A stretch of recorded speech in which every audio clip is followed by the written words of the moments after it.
Hey everybody, Nick here. Today I have something a little bit different for you. I had the opportunity to interview Shea William Vanderpoort. Shea is a director, cinematographer, and creative. He's worked all over the industry, from bootstrapping a project known as Misadventures of Awkward Black Girl, all the way up to being a director for an Amazon Prime television series and directing the series finale of that show. So Shea has been all over this industry, and he's sort of, from the perspective of some of us who wish to do narrative storytelling as a career, he's kind of at the top of this mountain. Although if you ask him, I'm sure there are lots of places he'd like to still go and lots of dreams he has yet to achieve. But he was super generous with his time. He sat down with me for over an hour and just answered all my questions about narrative storytelling, directing, the journey to Amazon, and I'm so grateful for his time. So I'm just going to let the whole interview play unedited, and then we'll come back for just a couple comments afterwards. Check it out. Thank you so much for taking the time to talk to me. I really appreciate it. Yeah, absolutely. I've seen some of your camera stuff. Oh, cool. Right on. Yeah, they were like, oh yeah, sure. I was like, oh dude, I've seen this guy before. Oh my gosh. That's so funny. Yeah, I have like almost 12 followers now, but I seem to run into all 12 of them here and there. I was just at NAB show in Las Vegas, and so jealous. It was fun. Yeah. But it's like, yeah, I mean, my videos have like, literally just a couple thousand views, but apparently all those people were also at NAB show. I went with my wife and we just kept bumping into people, and yeah, but wow, what a privilege. That's so cool. I don't have a single IMDb credit to my name, and here I am talking to a series finale director, which is pretty awesome. Thank you. So where am I catching you today? Sort of where are you in your daily routine, or what's going on this week for you? Oh man, this week, I'm actually in the process of kind of looking at different representations, stuff like that. It's an interesting time in the industry, as you know, I'm sure. And it always is, but just seeing what the next steps are and seeing how to grow, which is always kind of the most important thing for me, and learn, which is why I have run into channels like yours, because I try not to get too far away from my roots, which was independent filmmaking and just kind of, do it yourself, DIY stuff. Okay. So I'm not going to lose that thread, but for the folks who aren't familiar with you, I want to sort of go back there to that beginning.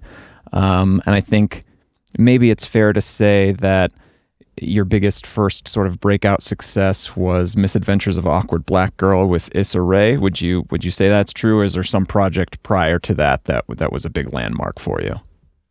I think, yeah, that had to have been the biggest landmark, especially at that time. I mean, I'd done some other stuff before, but to really make an impact, the one that people recognized and saw, and there was a lot of people, absolutely, yeah, the Misadventures of Awkward Black Girl, Issa Rae.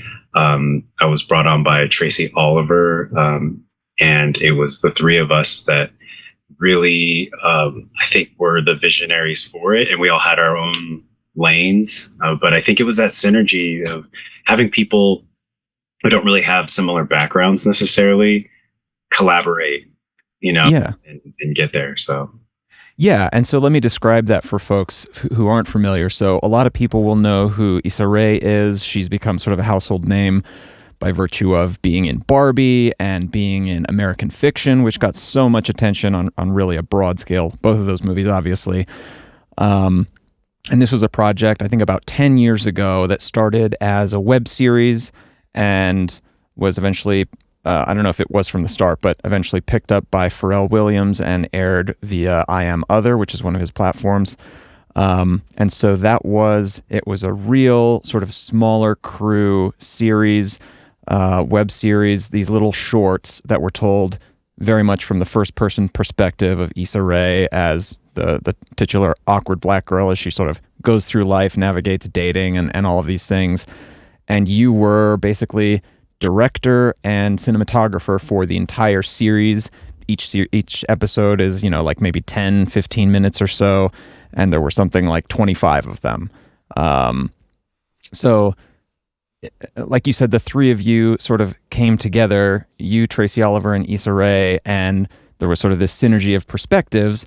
I think it's fair to say that that series, as well as Harlem, the one we're going to talk about in a minute, Yeah. very much deliberately comes from sort of a cultural perspective. It very much is sort of, I think those series are both, awkward black girl. It's right in the title. And Harlem is also very much sort of that way. Talk to me about that sort of synergy of perspectives, what the goals of Tracy and Issa and yourself were in sort of creating this, and what excited you about that. Yeah, it's a very long story how I ended up there with them, but the short version of it is Issa had on her own done a couple of episodes that were, I would say, more skit based and had a singular idea, which were very funny. And I think it started to resonate with some people. There were people interested in that point of view and that perspective. She reached out to Tracy and said, look, I think we need to expand this and get a larger narrative going, build the world out. So Tracy came on board. They were classmates, I believe, at Stanford, Okay. acted together, stuff like that. So they had a history. And Tracy actually reached out to one of her classmates. There's a producers program. I hope I'm getting this stuff right, that part of it, but at USC. And she had met somebody, asked him to be the DP. And he actually suggested me. He's like, I just met somebody. I think this guy's a better fit, which was very cool of him to do. And I showed up one day, and there were 10 people in this scene. We're in an office, and they go, okay, what's the shot? I'm like, oh. This time, I'm freshly moved to LA, back to LA. I'm from LA, but I was still in school, I think. I was in college for a long time, 11 years, didn't know what I wanted to do. I just had one camera.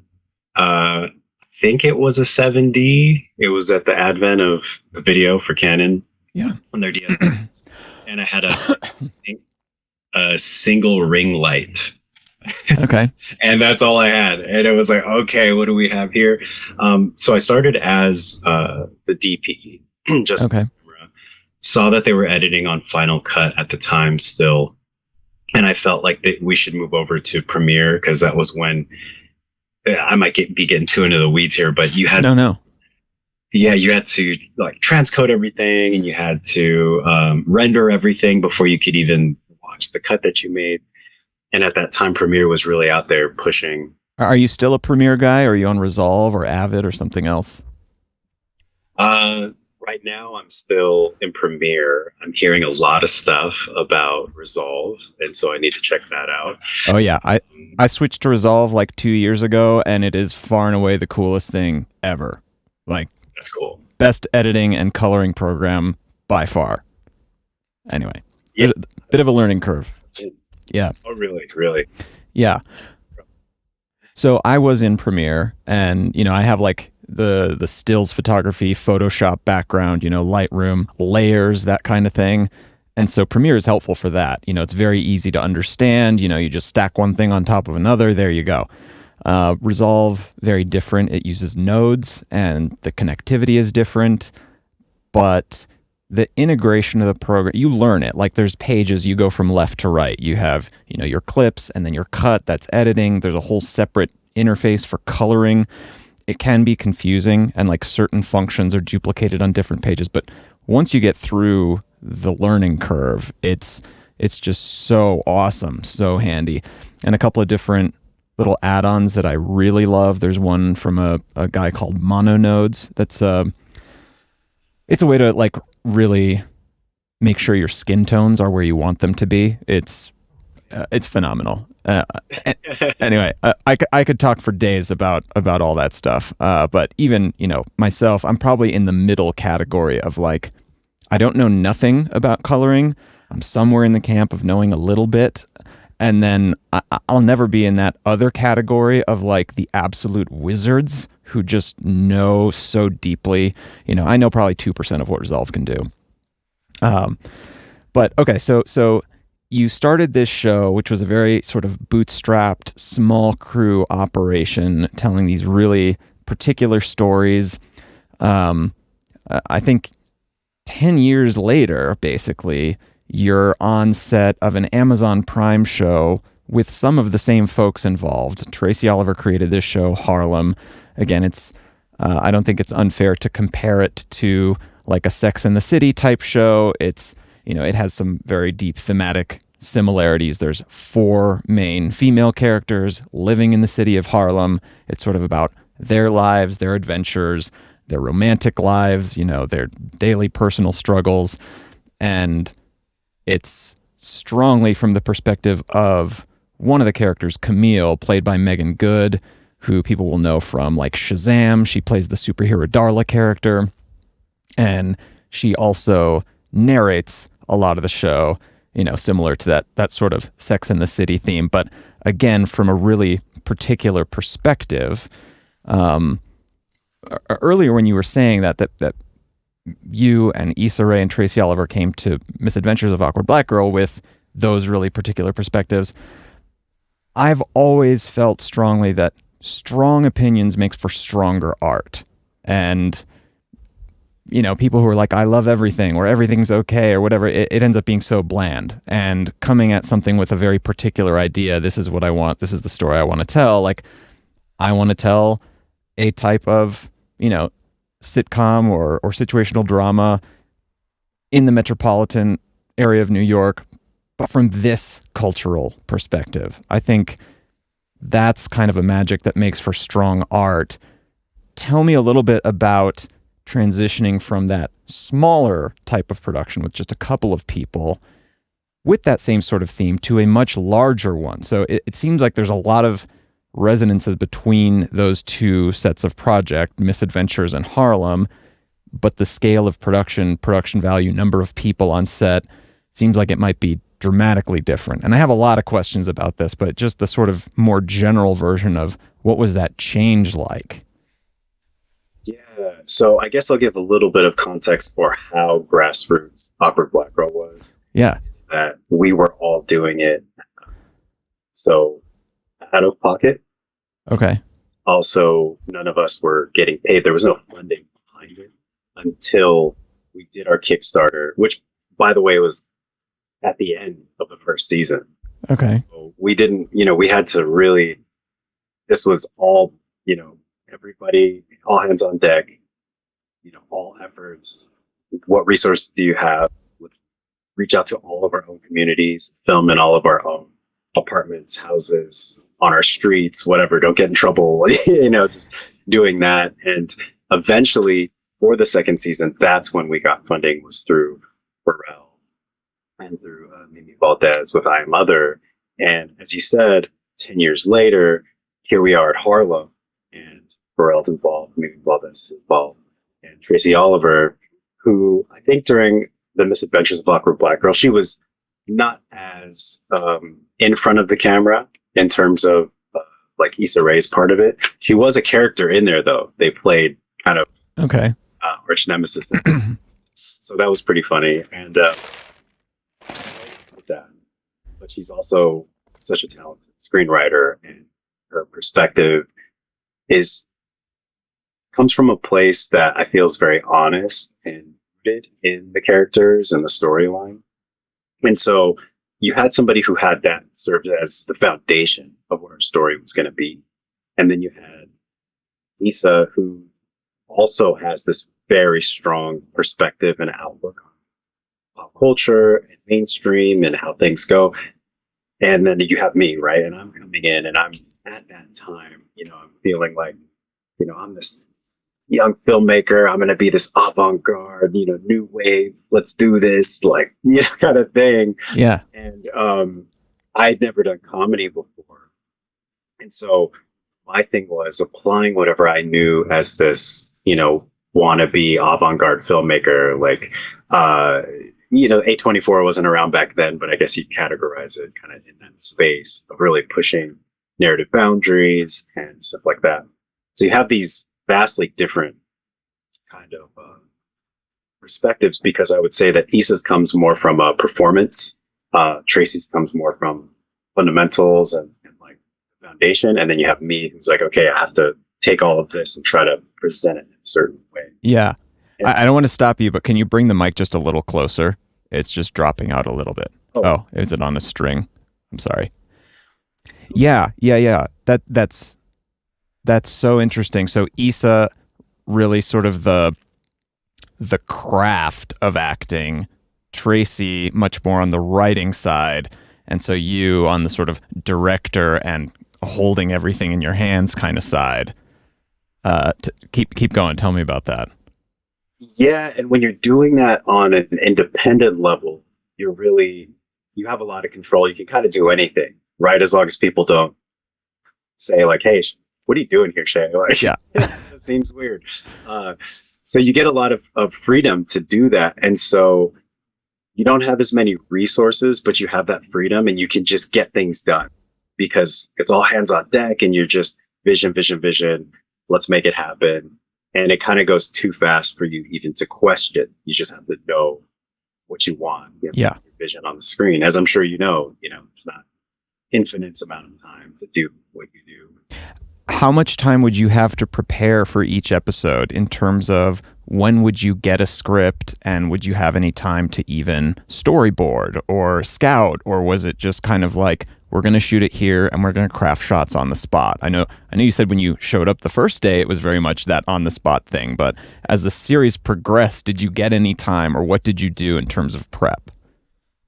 We really worked on that on the first season because there wasn't time. So we tried to get the scripts out as soon as possible. And then I would try to storyboard, but it usually worked out where I had maybe a day before we shot. So there really wasn't time. And especially because suddenly now the audience has expectations. Where's the episode? Yeah. We were really, it's like to produce 10 to 15 minutes of a narrative. I mean, once a month is kind of crazy. Everyone has other jobs. I'm freelancing. I'm shooting conventions, weddings, nonprofits, of whatever I can to contribute, and try to acquire more equipment to make the show look better. But there really wasn't much time. And then even second season was such a rush because now it wasn't just us. We were producing content for I Am Other, okay, their YouTube channel. So now, before there were artificial deadlines in the sense that we were making them up. If we missed it, oh well. Right. But now we have backing. We have somebody here that has a channel, and that's our platform. Yeah. So we had to deliver, and so many times I would get the script the night before and just do as much prep as I could. But that happens in television as well, so transitioning, you do get some time to prep, but now you have so many departments to answer to and they need your input.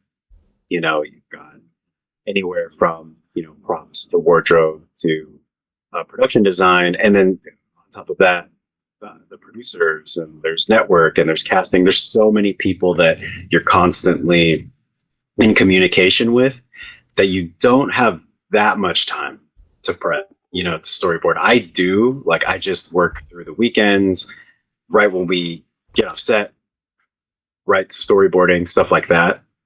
Yeah. So it just kind of is nonstop. I feel like sort of this assassin or something on a mission, or like a secret agent. Like you fly into a place, you get your hotel, and then you just work. And yeah, it's like a whirlwind. Yeah. So tell me your favorite parts of that process. So I know for me, I think there's a few parts that I'm happiest with. I think one of them is just being on set doing that work. I think all the prep can tend to be really tedious and hard and like, oh, how many pages do we have to get through this day? And like, how is that going to look? But then like actually being on set doing the work just lights me up so much. And then, all of us, it sounds like you wear a lot of different hats, like a lot of people do. the editing side, not my favorite, but some people love it. One of my primary behind the camera guys for this thing that I just did, this feature I'm working on, he said his dream would be to sit in a room and edit other people's projects all day long. He said he loves the tedium of it. He embraces tedium, which is amazing. Like, it blows my mind how there are so many different dreams, even just in the show business space. So I'm curious, what are your favorite parts of it? Oh my God, I love that you mentioned that, the different dreams, because that's something that I've been saying a lot recently. Once I realized it, is that all of these things that we work on, regardless of the scope, where it's going to end up, where it's going to play, that's somebody's dream at some point. Yeah. So let's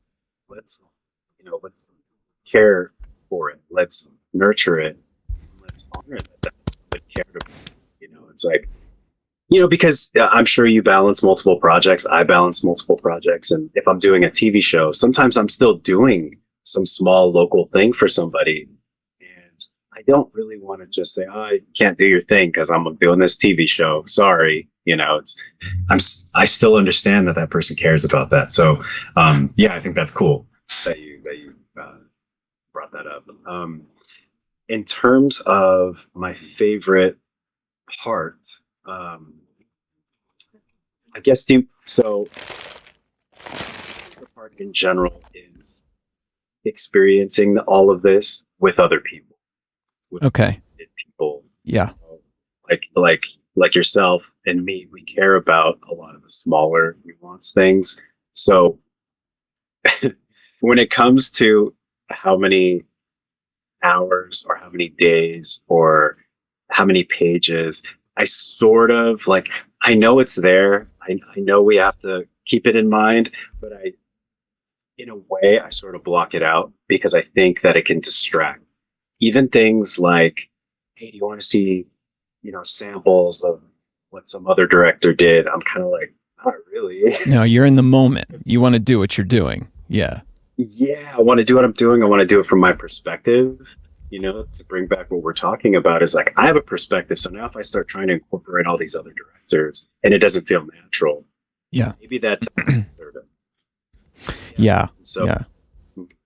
But what part of production is your favorite, from, reading a script to, shot listing or storyboarding to actually being on set, shooting, editing, color grading, publication, seeing how the public takes your work, sort of like which of those parts is it that if you could do only one, that would be the one?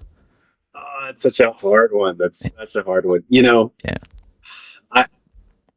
It's a toss up a little bit. So I think the number one thing, I'll say this, I'll just pick one. Okay. Is being on set. We've all prepped. It's like, and here's the thing, we don't just prep for that. Like, the week or two that we're prepping for the TV show to get to that shot, the hours, whatever it is, that it wasn't just that prep.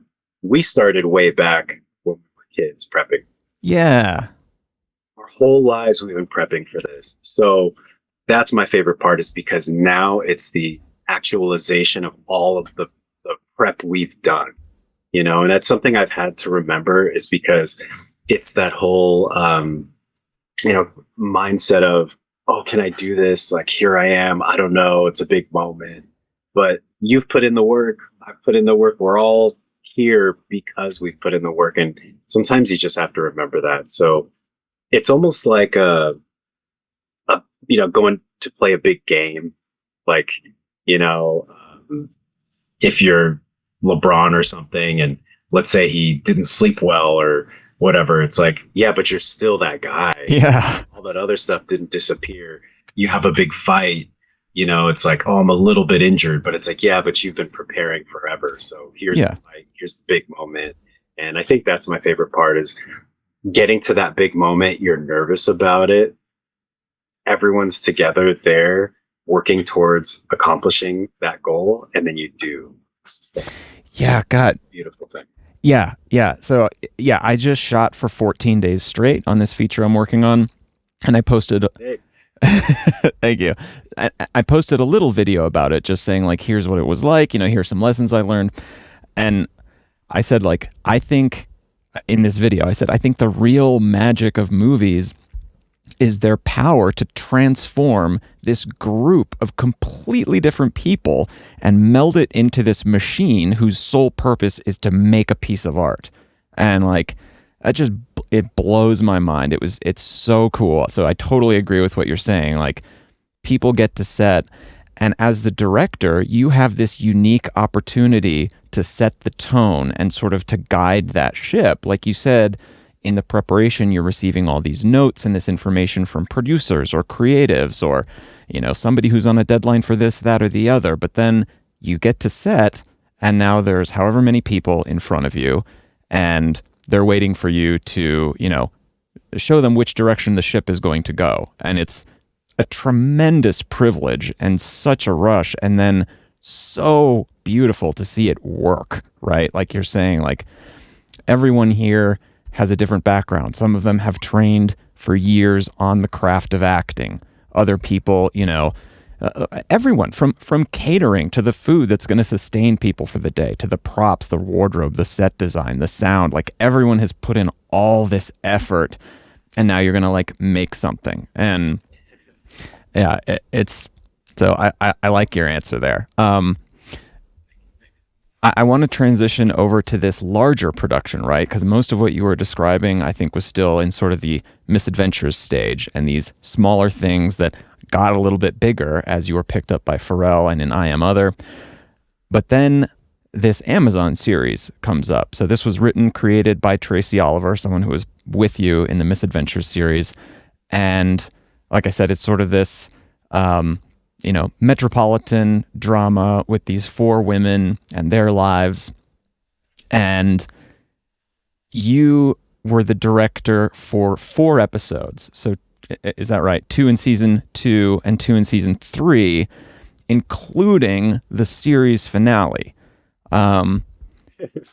So, I mean, that in itself is such like a magnificent opportunity, like the opportunity to direct a series finale. So before I get to other things about that series, what did it feel like when you got that call, and what was it like on those sets, being like, this is going to be the closure, like the wrap up, the bow on this box of all of this work that people have done? Tell me what that's like to direct a series finale. It was really crazy. And I'll say both times that I got the job. So for season 2 and season 3, I'm not kidding you. The public space I'm in, a song, either a Pharrell song or an NERD song was playing. Yes. I could not believe it. I was like, what? And it was just like, okay, I know this is meant to be. It's going to happen. It's really crazy. Really, really. And the feeling is indescribable. It's whatever it is, the cliche to say, oh, my dream has come true. And you feel that feeling. That's what it is. And I don't, as adults, I don't know how often we get those feelings, Yeah. Kid, get a new cool toy or game, or, hey, we're going to this theme park or something. You have that feeling, right? As life happens and we become adults and lose those feelings of gratitude. Not me. I think some people forget what those feelings feel like, but man, it hits so hard. Yes. Like, hey, you're gonna do this, and I just, I can't even describe it. It's just being on cloud. Whatever the sayings are, whatever the phrases are to describe it, it's that. It's the happiest feeling because it's everything you've committed yourself to coming to life, coming true. And it really is, my dream has come true. That's all I can say. It's the feeling is unreal.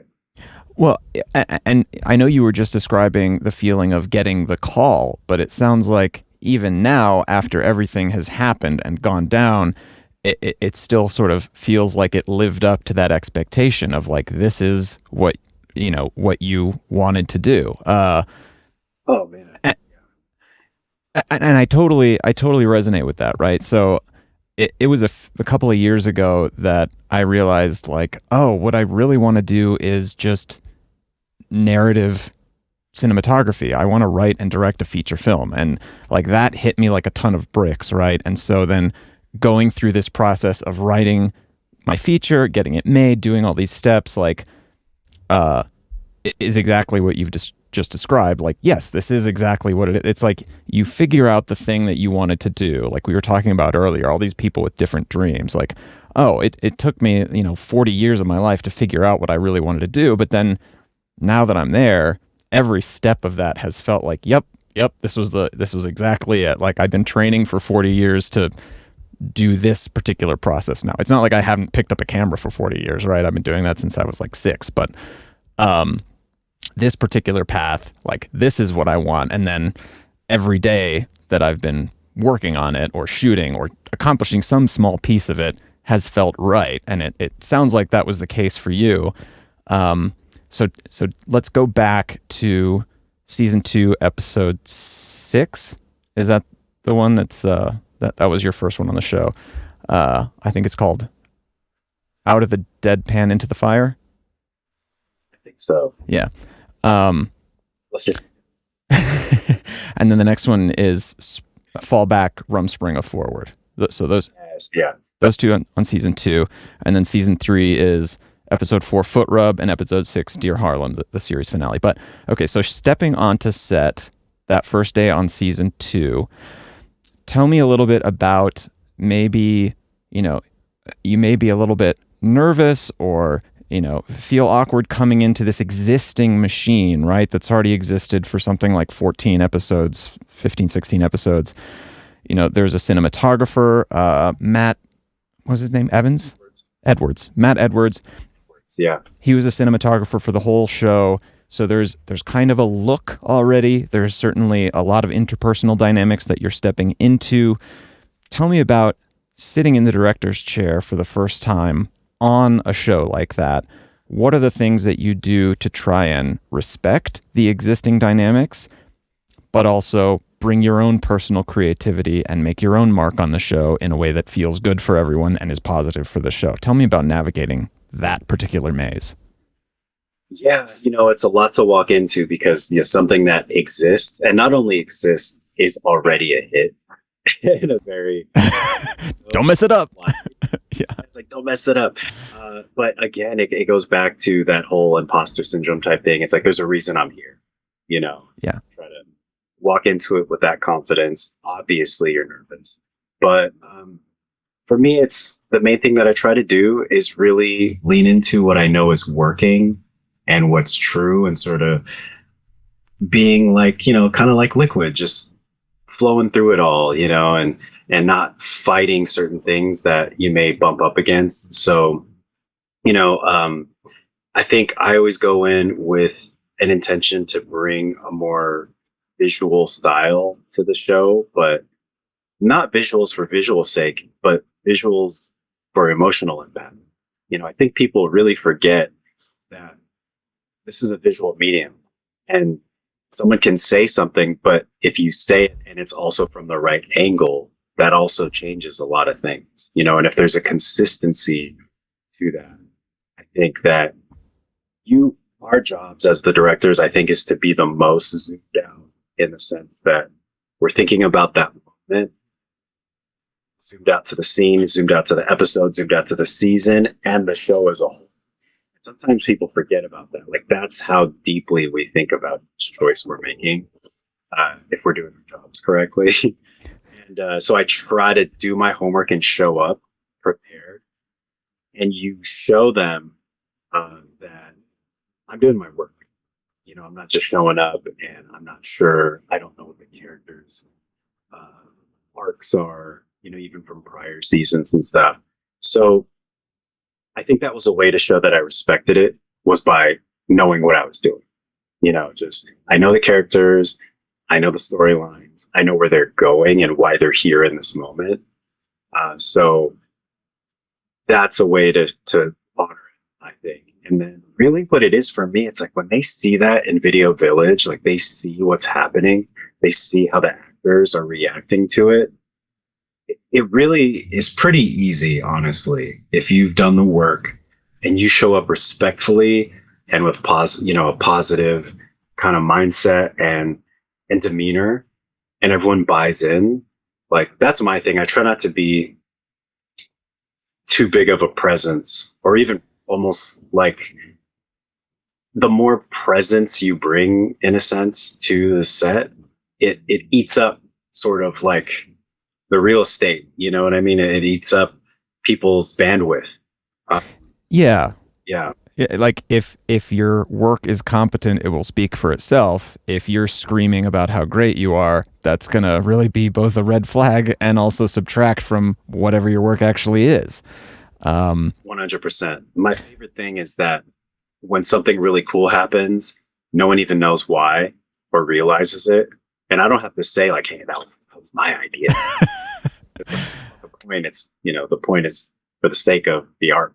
You already have the director credit. Yeah, people are going to attribute things to you. So let's get a little bit nitty gritty then, talking about the visual style that you said you wanted to bring to the show, or that you bring to your work generally. I noticed that the show is generally a little bit more still in terms of camera.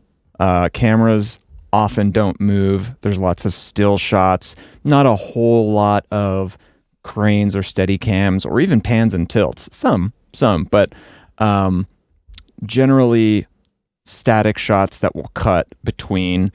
Is that part of a deliberate decision? Is that something that's story related, or is it a consequence of, budget or familiarity, or where do those decisions come from?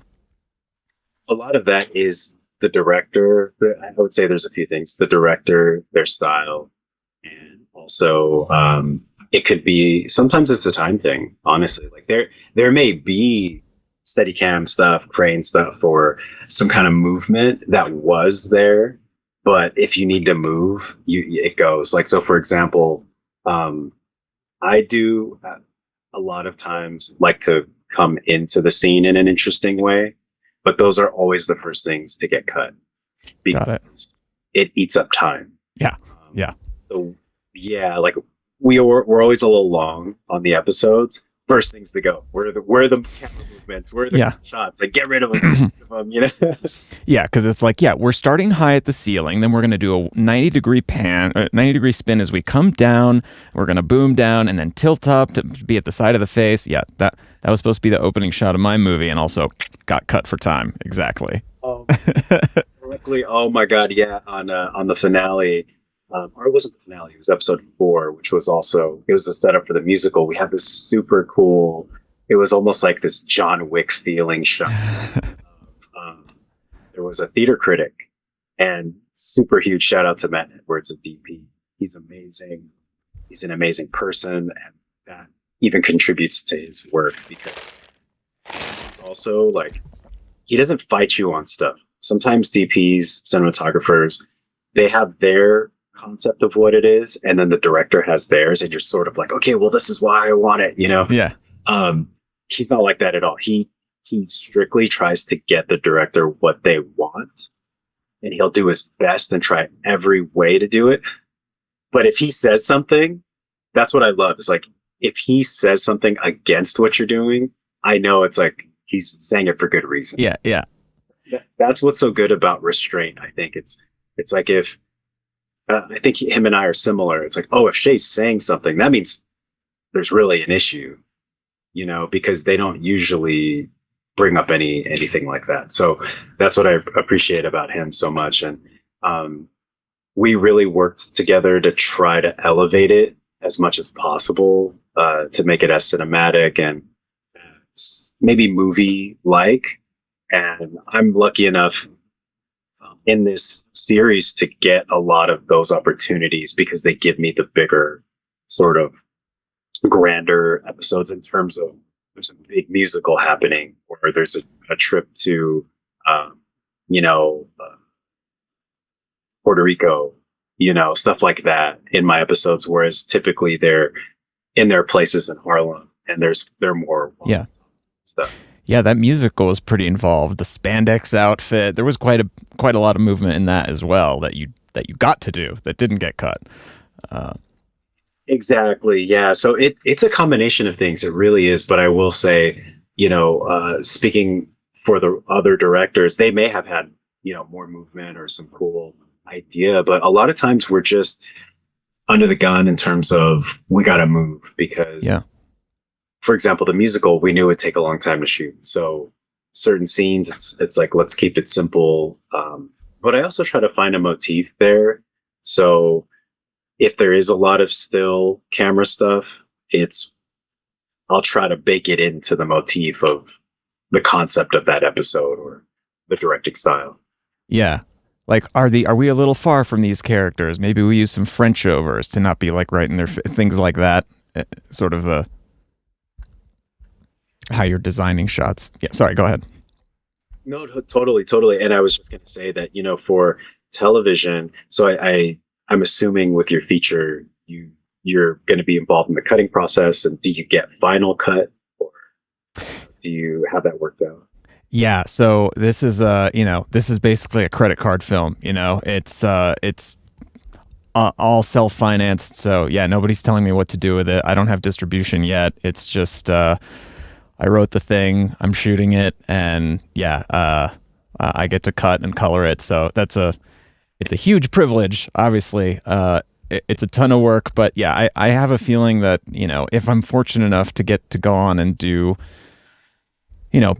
bigger things or things paid for by other people, etc., that I may never have this set of circumstances again, where I sort of have total control over everything. So I'm trying not to take that for granted and understand that, other people will have their input. But I love those kind of relationships like you were just describing with Matt Edwards, where, whether it's the silent type or not, I like, really competent people pushing against you because, as a director, you can say yes or no, but you should know why you are. And if you don't know, that tells you something. What am I not thinking about here? What haven't I seen all the way around?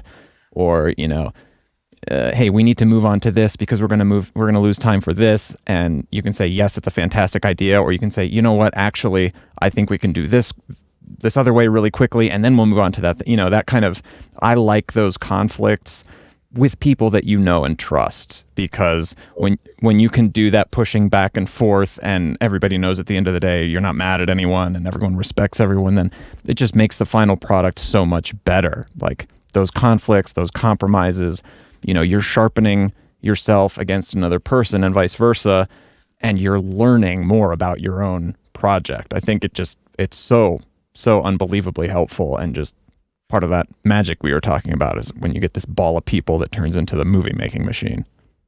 Yeah, absolutely. No, I'm that's really cool. I'm happy for you because, you get to make those creative choices. And that's one of the things I think that people may need to know is when you get into a job, be it television or even just like a corporate thing, like a commercial, it could be a mini doc, whatever it is. Sometimes you just don't have control over what the final product is. And so in the process of television, you get an editor's cut. So then you see what the editor's interpretation of it is, and then you get only a couple of days to give your notes to the editor. And so then you turn in your cut, and then the producers and the network sort of go at it to see what the final product is. So, you may turn something in and it could come out drastically different from what you submitted, or it could be exactly what you submitted. It's really an interesting thing. And I think I've had a mixture of both. Like in my first episode, I don't think they changed anything, which was really great. I was like pleasantly surprised. And then in Harlem, I knew it would be different because we ran a little long because of the musical and stuff like that. But it's at the end of the day, you're direct, but it's sort of their project. You know what I mean? Like you're doing your best to make it your own, but you're also contributing to something. Yeah. So I really try to look at it like that. Yeah, that seems really healthy. Okay, I want to ask some technical questions, camera lenses, those types of things. But before we get there, I just want to stay on the sort of creative side for a minute.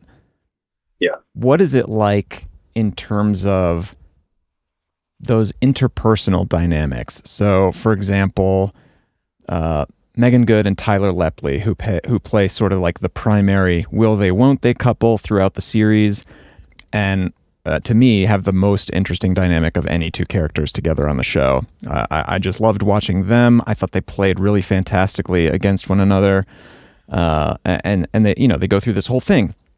So what is it like coming onto set, directing that relationship? They had established it, right, long before you got there, but you're there for a couple of moments, right? Like in season 2, that's a particular moment.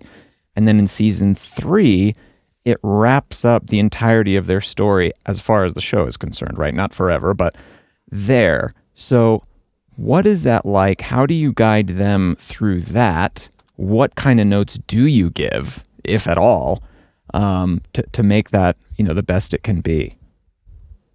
Yeah, when it comes to that, I typically trust what the actor's going to do. They've thought about it much longer, and I'm sure much harder than I have, in the sense of I'm going to do the most that I can, but I'm also balancing a lot of other elements, like what are they wearing? What is the location, Yeah. their position, what is the camera, all that stuff. So I definitely do the work, but they're doing that work, so, and they've been those characters, they've lived those characters so much longer than I've just thought about it in that moment, Yeah. So what I typically do, my styles, I'll just let them do not that I'm letting them, but they do the first take, and I just observe it and I watch it and I just say, okay, hey, is this the best way that it can be done? Or we'll continue to go down the road they're taking us. But then if I have an alternative idea, it's like, let's get into that, but let's get into that later, And so I think one thing also to keep in mind is that the highly emotional moments is to inform them, if they're not aware already, of where the camera is and what we're capturing, or how deep they're going to go. I think that's something to forget, easily forgotten, is that you can get, they have to tap into these deep moments and make their bodies react a certain way. You can't keep doing that over and over. Right. So you're like, this is the wide, only go this deep. And then you're like, so now we're over here in close up. This is the one, give it everything, that sort of thing. Is that what you're sort of getting at? A bit, yeah. So for Megan and for Tyler, it's more so I'll be speaking in code because they're so highly intelligent, talented in what they do, that it's really just hey, this is the one kind of thing. It's or it's me. It's a small code because I really like to give them their space, because even they're working individually, but they're working together too. Like they'll give feedback. And so when you hear that, a lot of it is just being present. I think some directors may jump in and start yelling direction at them, or, it's all a style thing. And so when I'm just speaking from my stuff, which is I'm hearing what they're saying to each other. So if they start saying the same notes that I have, why am I going to repeat? Yeah. Just so it feels like I'm directing, just so someone sees that I'm directing them because I said words to them. It's like, no, they're already going down the right path. Say, go in there. Yeah. They're already going that way. So I just, as I said, try to contribute, and I try to lightly, smoothen their path if I can, or do things that can help them get there, so. Will you be really direct? Like, hey, come in a half a beat quicker. Will you say something like that? Or will you make it a little bit more, emotionally obtuse? Like, she's rushing. She's really in a hurry here. That kind of thing, to get them to the same thing of come in half a beat quicker, but with different language. Like, what's your style for that? think I do the depending on my relationship with the actor. Like some of the actors, it they're all individuals, right? So some of them are just like, dude, just tell me. Yeah, yeah, yeah. You need it faster, funny, or you need more. Just give me the line reading. Yeah. Some of them, yeah, they're like, just read the line for me. You know? Yeah. Right. Yeah, yeah. So you have to be a different type of director for different people. That's our job, and so I think that's pretty fun. But I'll usually do the emotional thing first, and then be more direct when it's needed. Got it. This funny color coded thing that I do that I don't even know if people realize, but like I have one of these pens that has like colors. Oh my God, this is great. I'll make notes like in blue, and then when I'm like, oh man, they're not getting what I'm doing, I'll just do green, and then when I really want something, I make it red. I'm like, I have the script. I'm like, so, Yes. which is really funny. So, it's all a relationship, and we're all just trying to get there. So, I really just try to create a space that feels safe for them to explore it. And I'm usually just making exceptions, not exceptions, suggestions. I'm usually just making suggestions because they're all so talented. Yeah. They're such high level professionals. It makes our job easy, man. Like it really does. I love to claim being such a phenomenal director that all of their performance is because of my direction. Like, come on. Feel about what's happening. Are you? This is a really weird, obscure reference, but do you know who Hideaki Anno is? Have you heard of Evangelion, the anime? Yes. Yeah. Okay, so Oh my God, of course. he's like the creator, and he directed all of it basically. I was watching, I don't know, some random interview with him and some other Japanese comedian. Again, I said this was going to get really obscure, but he was like, being the director is maybe the easiest job on set because all you have to say is action, cut, another one, no. Like he later revised and he was like, okay, no, there's this a whole page of other things. Like you have to have the respect and the trust of your crew, and you have to do this and when the other. But like the obtuse version is sort of like what you were saying. Like if you have a whole group of really capable people, you can be very lazy as a director, or maybe not lazy is the right word, but you can be more hands off and put the trust into those people, to a really high level, if they're fantastic. So I don't endorse it's the easiest job or all you do is say yes and no, but I think there's an element of that in what you're saying. Oh, it looks like it's the easiest job on set, and I understand why so many people think they can do it or want to do it because you see the chair and you just see everyone going to them and you say, yeah, this. A lot of times I'm just like, sitting back because I did all my work. Exhausted. Because you're exhausted. Yeah. The work, and nobody sees it. As nobody sees all the work that we do. So once we get onto set, it looks easy, but it's not because we've been working. The second someone, that's a wrap for the day, you go right back and you start working until the day starts. You start working again. So that's the big misconception that a lot of people have that want to be directors. And I highly, highly, highly advise against it if you care about your health and you don't love it.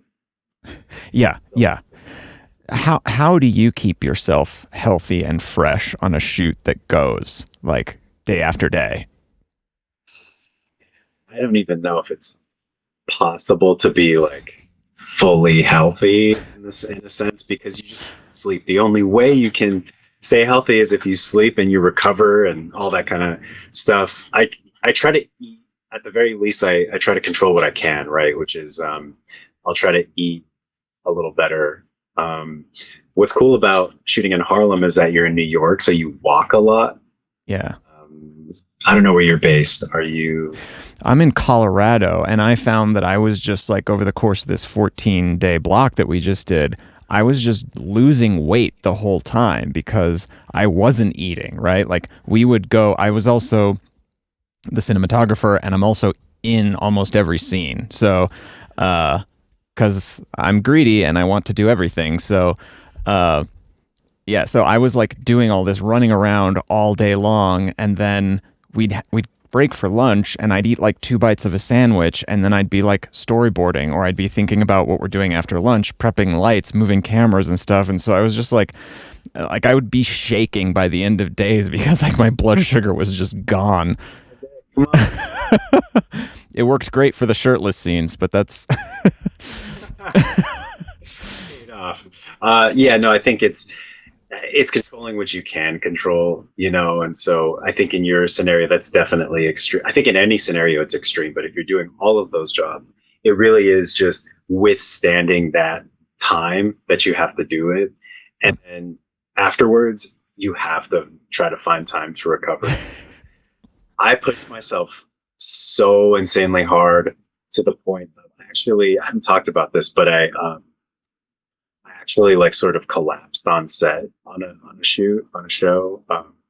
This particular show, it was interesting because we were talking about prep time, we are talking about all of that stuff, and it was an hour long, and I was doing 2 episodes. So essentially, I received a feature film in my lap, and I had a meeting the morning after I got the script, and so I had just speed read it, and then the next morning they're like, "All right, what's your vision?" whew. So it's like and the show is a new show, so there's no established world. The characters are still developing, which makes it even more difficult. So on that particular set, I would say I had taken on a couple of independent jobs, smaller things back home where I am in LA, and then I had flown to Atlanta to do this job. So I was helping people back home. I was doing this. I had a lot of family stuff going on, and I was just doing too much. And for me, it was like, oh, well, I'm living my dream. It's all good. Like, just keep going, powering through. And it was the craziest thing. I was on set.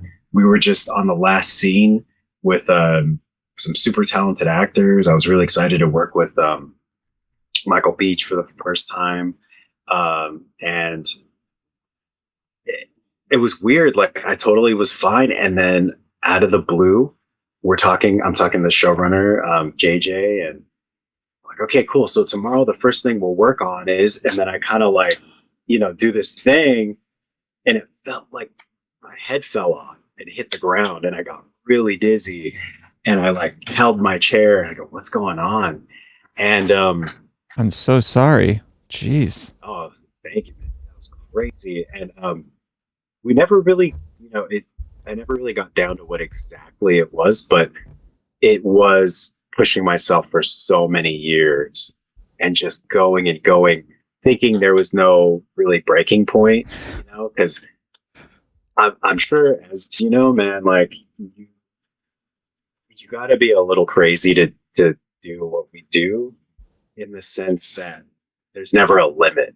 You just forget everything else. Like you get so focused, like you're like a greyhound with a bunny, and it's just like you're just running for that thing, right? So I totally get it. Run it, man, hit the wall. We're at like an hour. Do you just have a couple more minutes, and then I can kick you out? Absolutely. Awesome. Yeah. Okay, before I kick you out, okay, I said I wanted to get to some technical stuff, so I'll just ask you a couple of those. I remember. No. Do you know what you guys shot on for Harlem? What was your camera lens setup? Like, when you guys were static, were you on a dolly? Were you on sticks? Like, give me a little bit of the BTS. Oh shoot! I remember. I know we shot on the Alexa second season, and then I think season 3. I'm sorry. I think was I believe the 35. Okay. I think I think yeah. So I know that we shot on the Alexa. Oh my god, lenses. I remember looking, and now I can't remember. No, it's all good. It's not on the IMDb tech, so I have no idea. Let me text them. Yeah. They look a little bit like the Tokina Cinema Vistas, but they might have been some ARRI lenses as well. I don't know. I'm so ashamed. No. I remember taking pictures and all that stuff, and now I can't remember. I'll have to get back to you. You were planted firmly in the director's chair and Matt in the DP's chair, so I get it. Yeah, I was definitely not as focused on that stuff as I. No, I get. Yeah, I mean, when you're shooting Misadventures of Awkward Black Girl, you're both, right? You were director and cinematographer for most everything. So what were you shooting on that one? You said you were on the 7D. I don't think it was for that project though. Yeah, for Awkward Black Girl, 7D, and then we went to the 5D, and then I think we were just using, the basic Canon L, like kind of not the kit lens, but the But they're autofocus lenses. we weren't using autofocus, but Yeah. I don't even know if they had autofocus back then. I can't remember. Did you have someone pulling? Did you have a remote focus puller? Oh God, I wish. No, Okay. we're all just single operators. It started as DP, then was editing. I was co-directing with Issa for a little bit of that time, and then eventually she was just like, "Do you want to, solo direct?" So that's kind of how that all went. But yeah, no, it was 7D to 5D, and then I think that's all. That was it. Yeah, that was our whole journey, camera-wise. Well, that rolls perfectly into my last question because you just brought up again. You started there as DP and then editor, co-director, then went to Amazon, got this huge opportunity that was just like dreams coming true. What are you working on now? What is your goal if someone said, "Hey, you're going to be showrunner or you're going to be whatever seat you want to be." What's your dream? Is it episodic television? Is it a feature? Is it documentary? Something else? What are you working on? What would be your dream to work on? And where can people learn more about you? Oh man, yeah. I know my dream was always. I remember telling Issa and Tracy, I was like, "All right, here we go. YouTube, HBO, feature." That was always like the way we were going to do it. And what's so funny is that it did kind of happen like that. I wasn't involved in the HBO show outside of shadowing, but the feature thing, I've shot a couple of documentary features and done like the festival thing, which was great. But I'm still looking for that first feature that I really want to jump into and dedicate myself to. And so that's kind of what's next, I think, is a feature. But my dream would be to have a show, following the footsteps of the prolific, women that I worked with Issa and Tracy, having their own shows, multiple outlets of, features and other things. I think what excites me about that is the camaraderie and being able to bring on people that you know and trust, because we get to work with so many talented people. Identifying who's talented and who's good to work with is a skill.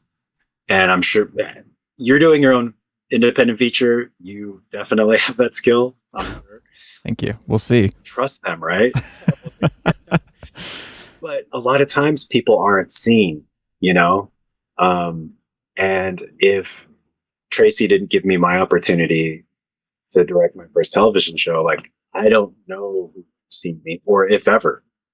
So that's what I would like to do to pay back that opportunity, is to try to see certain people who have skill sets who want to contribute to something that's really cool and provide that opportunity.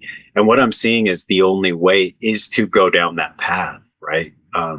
So it's a little bit of not a little bit, it's a lot of bit of a learning curve for me, because that wasn't really my intention, I don't think, initially. But yeah, to have some sort of original show that I can have a perspective on, but more so for me, more so for the rest of, less for me, more so for the people around me that I know are talented and skilled and can contribute to making something really cool. And that's my dream, is to work with my friends.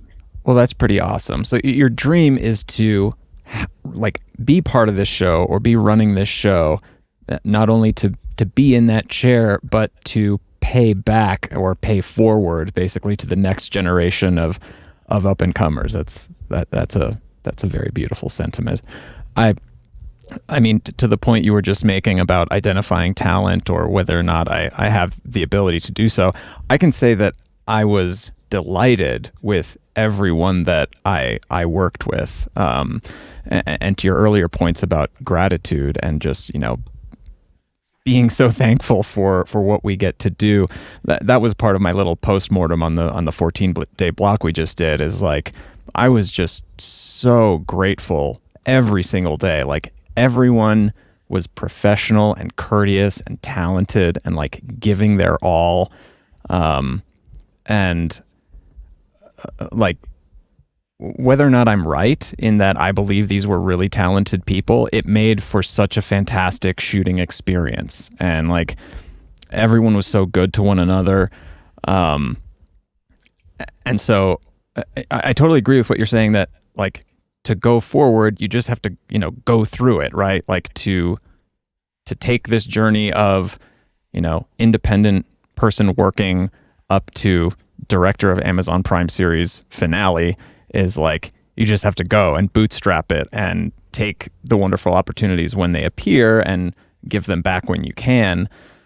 I kind of lost my thread there. I kind of just like went off into a rabbit hole, but I love what you were saying though, because it's more about the journey is what I feel like you were speaking to. It's like, it's more about the experience than the result all the time. I think we get stuck in like winner's mode, like, oh, that guy's a loser. Everything sucks. It's just unfortunate. It's not all about the end result. A lot of times, the end result in all of our lives is the same. That's right. Like, yeah. We're going to be dead. So if that were the point of something, then it doesn't make any sense, because we all die. It's funny though, because as directors or as, a showrunner, you really have to think about the end result of the artistic product the entire time. Like, every take, you're like, is this going to fit with the end result? Is this going to cut well with the shot that came before and lead nicely into the shot that we're about to do? Does it work within the episode, within the season, within the series? Like, and also not forget about, that moment and being grateful for it and making it the best it can be. But I guess I feel like that's less of a balancing act and more of just like a consequence. Like, if you are properly focused on, the artistic result, you will inevitably be focused on the moment, because you're observing the moment very acutely with an understanding of how it fits into the larger picture, I think, anyway. Absolutely, the importance of being in the moment. Yeah. Dude, I can't wait to see your feature and your series when those come out. I think they're going to be tremendous. I'm a person who's very like impatient and always just wants to wrap my arms around everything. So I think you're right that for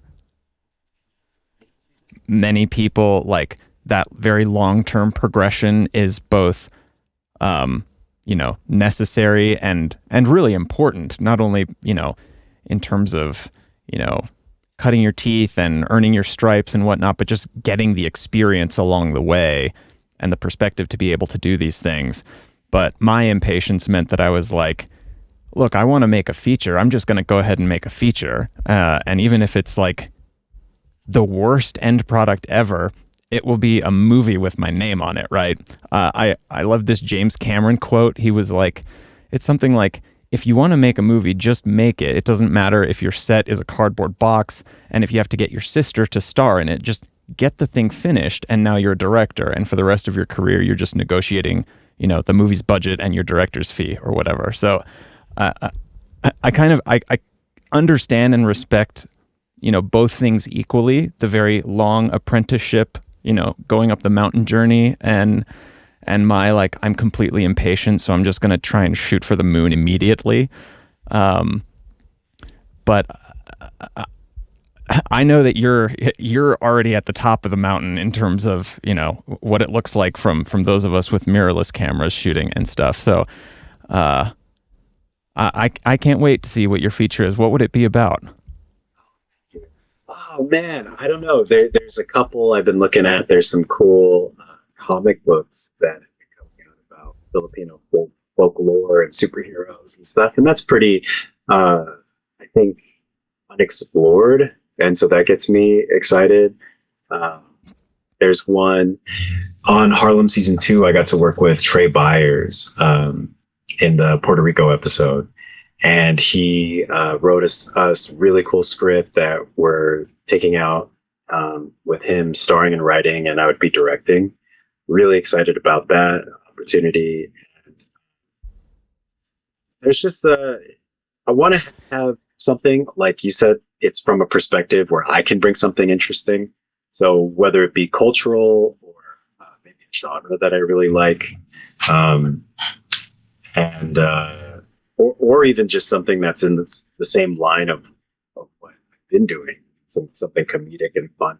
I would love to do like a female Rush Hour or something, but like reversed, because like it's Jackie Chan comes here, and then I know they do that like in one of them, but it'd be like maybe one of the women from Harlem going to like Thailand.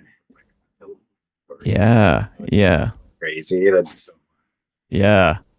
Shaniqua Shandai in Hong Kong. Dude, that's what I'm saying. Shanika is running amok. Yeah. Gosh. Dude, that's amazing. Oh my God. To existence. Yes. Thank you so much for your time. It's been a pleasure and a privilege just meeting you and getting to talk to you about all this stuff. Where can people find you if they want to know more about you or what you're up to? I guess Instagram, Shea William Vanderpoort. The whole name is really the best place. I wish I was more active. I tried to be a little more active. Yeah.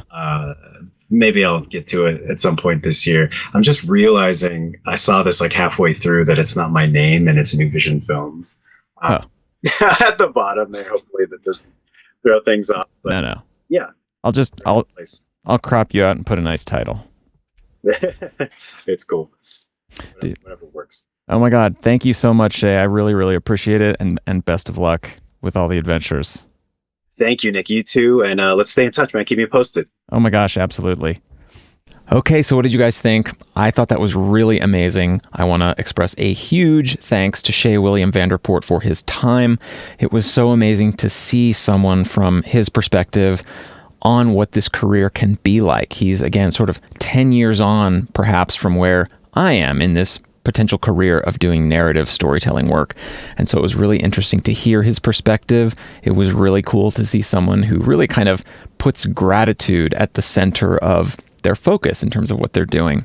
So I think one of the really neat things is Shea and I probably will pursue very different types of projects, and we probably have very different types of directing styles, visual styles, etc.